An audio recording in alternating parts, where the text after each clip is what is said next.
आज आप सुने एकादशी पर माँ तुलसी की गाथा। एकादशी पर माँ तुलसी का गाथा सुनना आवश्यक है, क्योंकि माँ तुलसी बहुत खुश होती है। एकादशी पर माँ तुलसी का गाथा सुनने से विष्णु भगवान भी प्रसन्न होते हैं, क्योंकि विष्णु भगवान तुलसी माता का अपना प्रिय मानते हैं। माता तुलसी का असली नाम बिंदा था।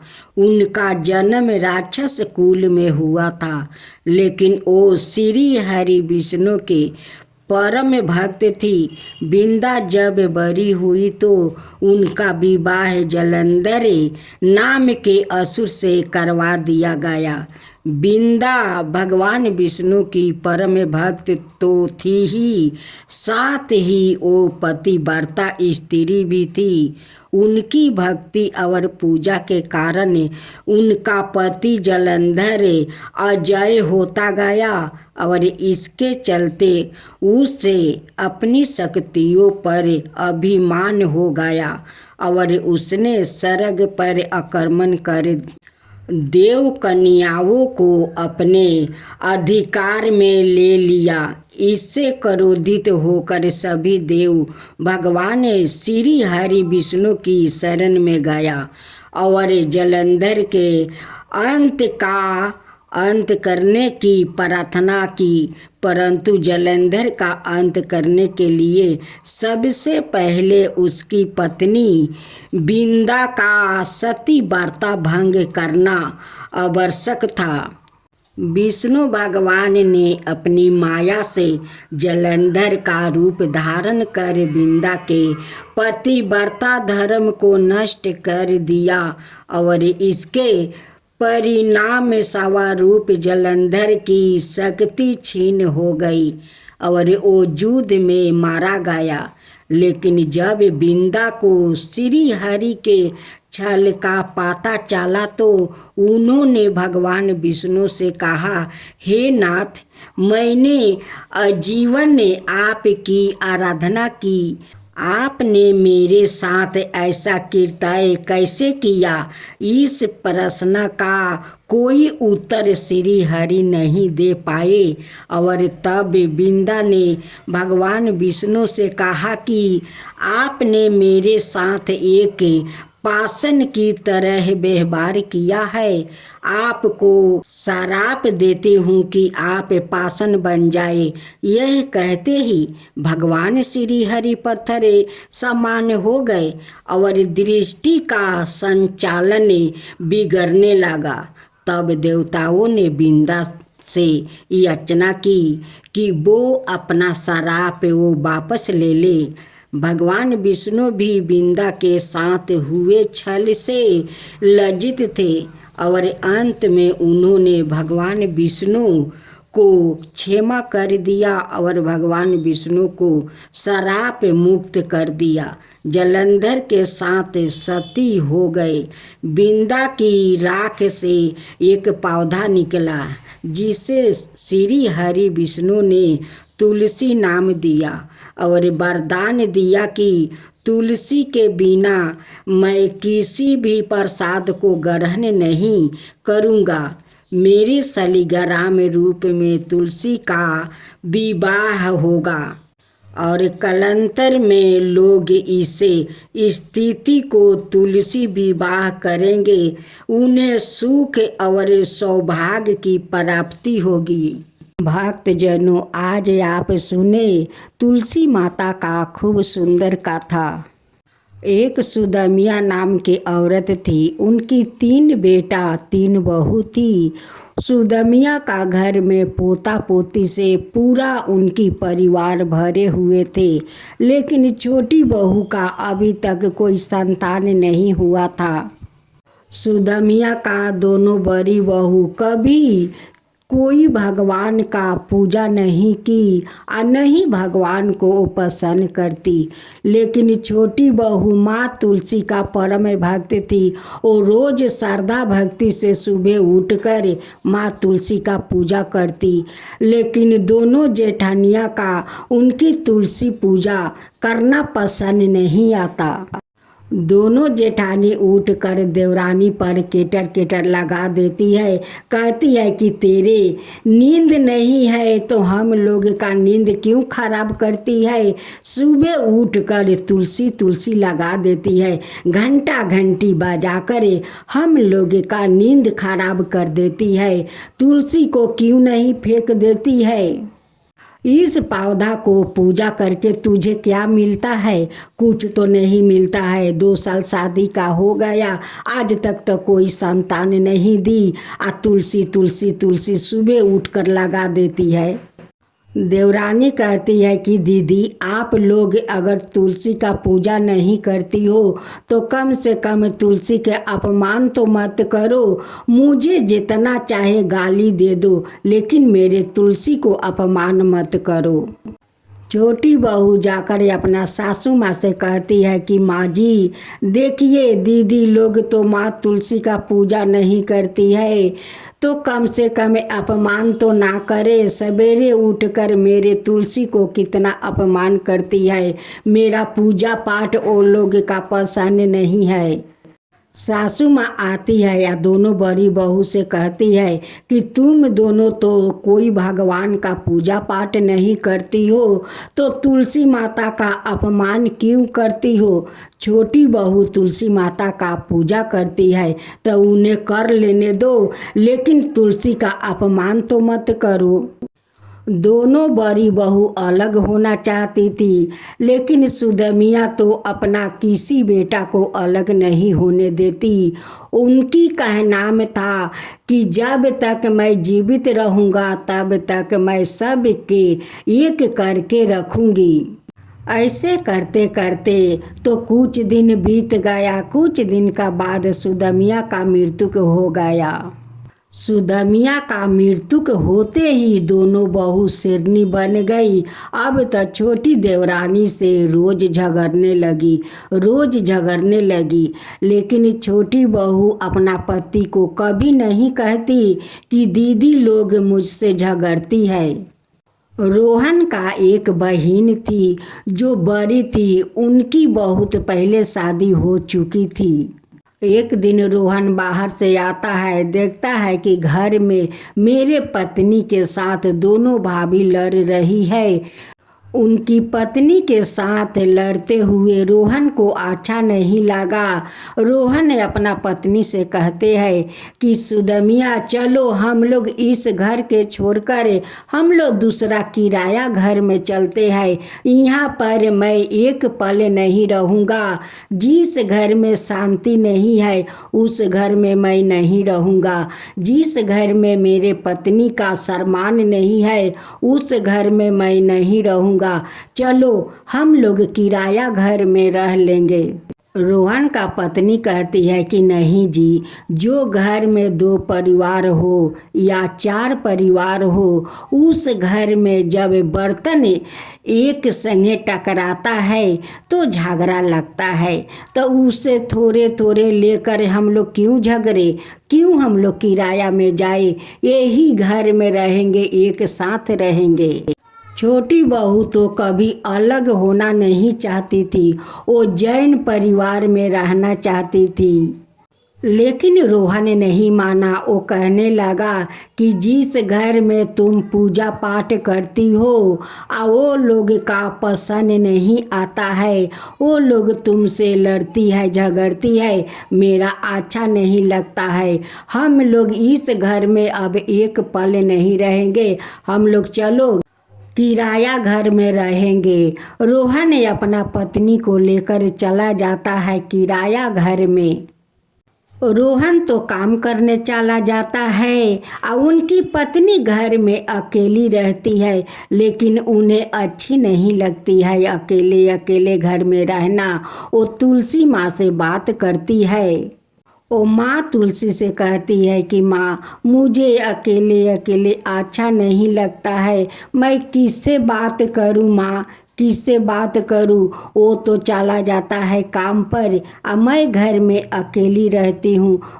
सुदमिया का बात सुनकर माँ तुलसी को उन पर माया आ जाता है। माँ तुलसी एक औरत का रूप धारण करती है, आया कर सुदमिया से बातें करने लगती है।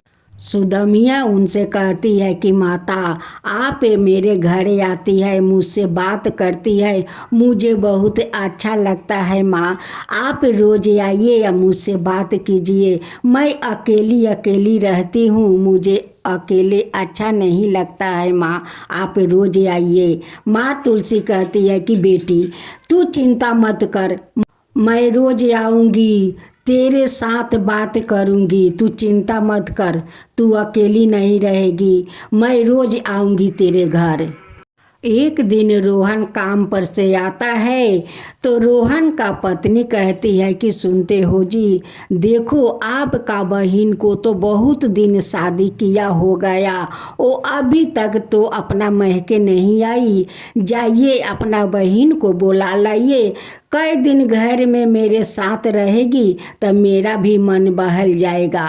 रोहन कहने लगा कि मेरी तो दीदी थोड़ा कारा दिमाग के है, वो कारवा बात बोलती है, तुम्हें सहन नहीं होगा। सुदमिया कहती है कि कोई बात नहीं, मैं सह लूँगी, है तो मेरी ननद जी, क्यों नहीं सहूँगी। वैसा ही रोहन का दीदी का फ़ोन आता है, कहती है कि रोहन, मैं आ रही हूँ, तुम स्टेशन लेने आ जाना। रोहन कहने लगा कि देखो, जिसका तुम नाम लिया उसी का फ़ोन आ गया, वो आ रही है, मुझे कह रही है कि रोहन तू स्टेशन आ जाना, मैं आ रही हूँ, तुम उसे नाम लिया, आओ आ रही है। रोहन स्टेशन जाता है, उससे पहले उनकी दीदी आकर स्टेशन पर खड़ी थी। रोहन के देखते कहने लगी कि क्या रे रोहन, तू घर में सो रहा था, आने में इतना देर क्यों हुआ, मैं कब से स्टेशन पर तेरा इंतज़ार कर रही हूँ। रोहन अपना दीदी को उसी किराया घर में लेकर आता है। दीदी उनकी कहती है कि रोहन, तू तो कितना सुंदर घर बना लिया है, लेकिन रोहन अभी कुछ अपना दीदी से नहीं बताता है कि मैं घर छोड़कर ये किराया घर में रहती हूँ। रोहन तो अपना दीदी के बारे में जानता था, उसलिए तो वो नहीं बता रहा था कि अगर बता दूंगा तो दीदी ना जाने मुझे क्या करेगी, कैसे कैसे बात सुनाएगी, इसी कारण से वो अपना दीदी से नहीं बता रहा था। रोहन का दीदी कहती है कि तेरा पत्नी कहाँ है, अभी तक तो बाहर नहीं आई, उसका मालूम नहीं है कि उनकी बुआ सास आ गई है। रोहन कहने लगे कि दीदी, लगता है वो घर में काम कर रही है, मैं जाकर अभी बुला कर लाता हूँ। उनकी दीदी कहने लगी कि तू बैठ, मैं जाकर देखती हूँ कि वो क्या करती है। जैसे वो आंगन में जाती है तो देखती है कि रोहन का पत्नी तो माँ तुलसी का पूजा कर रही है।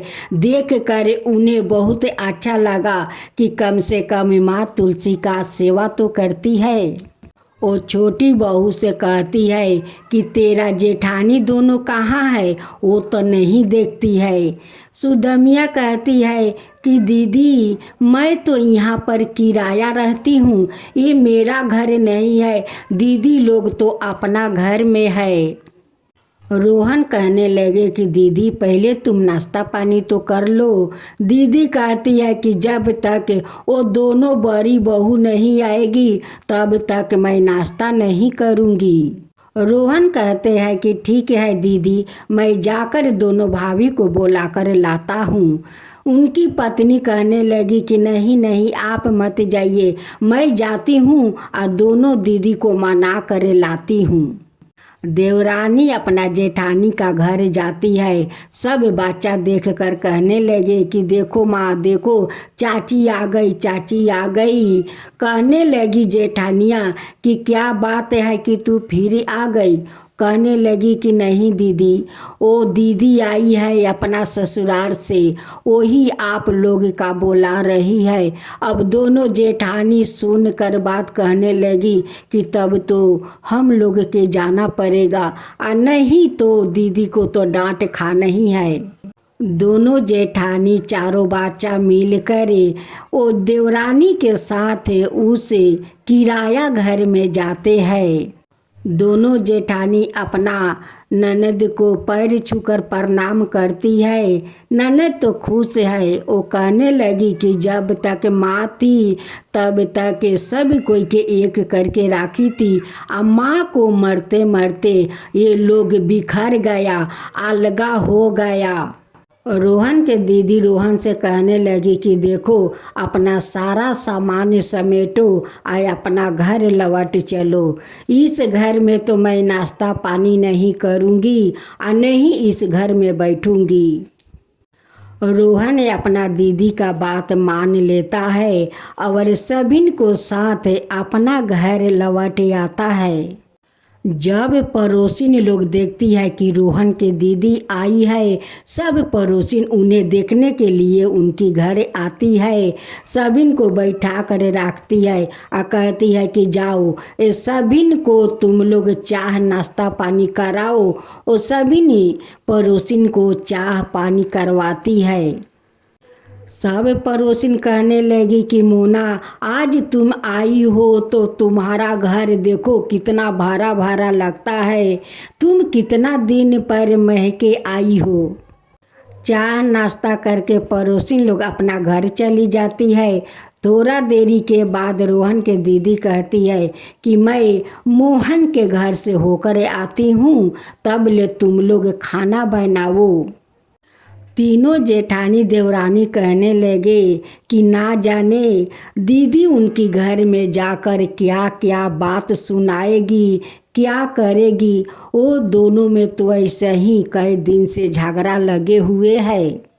छोटी बहू कहती है कि उन्हें अब माँ तुलसी बचाए, माँ तुलसी जाने। मोहन का पत्नी अपना आंगन में खटिया पर बैठी हुई थी। जाकर कहती है कि क्या रे महारानी, तू तो खटिया पर बड़े मज़े से बैठी है। कहती है कि क्या करूं मोना, बैठी ना तो देखो सोहन का पत्नी मुझसे कितना लड़ती झगड़ती है। रोहन का दीदी कहती है कि ठीक है तू बैठे, मैं सोहन का पत्नी से जाकर बात करती हूँ कि क्यों तुझसे लड़ती है। रोहन का दीदी कहती है कि क्या रे महारानी, मोहन के पत्नी से तू क्यों लड़ती है, क्यों झगड़ती है। सोहन का पत्नी कहती है कि नहीं मोना, मैं नहीं लड़ती हूँ। उनकी पति जो वकील है उन्हें बहुत घमंड है, बहुत घमंड है, इसलिए मुझसे हमेशा लड़ती रहती है। रोहन का दीदी कहती है कि तू कहाँ कम है, तेरा पति तो जज है, तो तू कहाँ कम है, तू भी तो लड़ती है। सोहन का पत्नी कहती है कि मोना तुम बैठो, तुम्हारे लिए मैं चाय बनाकर लाती हूँ। वो जाती है चाय बनाने, वहीं पर माथा घूर के गिर जाती है, बेहोश हो जाती है। अब तो रोहन के दीदी चिल्लाने लगी कि सोहन के पत्नी बेहोश हो गई, बेहोश हो गई। मोहन का पत्नी सुनकर दौड़ी दौड़ी आती है, पानी लेकर उनकी सर पर छापती है। उनकी होश आते है तो कहती है कि तुम यहाँ पर बैठी हो क्यों। तब रोहन के दीदी कहती है कि अगर मोहन के पत्नी नहीं आती तो तू मर जाती, तू तो बेहोश हुई थी, वही आकर देख तेरे सर पर पानी लेकर छापी है तो तू होश में आई है। देख लोग अपना अपना करते हैं, लेकिन अपना बहुत बाद में आता है। पहले तो पड़ोसिन काम में आती है, पड़ोसिने दौड़ कर आती है, कुछ होता है तो वही आती है। संबंधी तो सुनकर आते आते आएंगे, पहले तो अपना पड़ोसी आकर तुम्हें बचाएंगे। अब तो सोहन के पत्नी और मोहन के पत्नी कहने लगे कि अब हम लोग कभी झगड़ा नहीं करेंगे, अब हम लोग मिलजुल कर रहेंगे। अगर आप नहीं आती तो मैं बेहोशी पड़ी रहती। मोहन का पत्नी और सोहन का पत्नी दोनों कहने लगे कि मोना, तुम तो एक देवी के समान हो। देखो आकर हम लोग का झगड़ा मिटा दिया और दोनों को एक कर दिया। अगर तुम नहीं आती तो हम लोग शायद कभी एक नहीं होते। वो दोनों को मिल देख कर देवरानी और दोनों जेठानी कहने लगी कि ये तो दीदी के आते आते चमत्कार हो गया।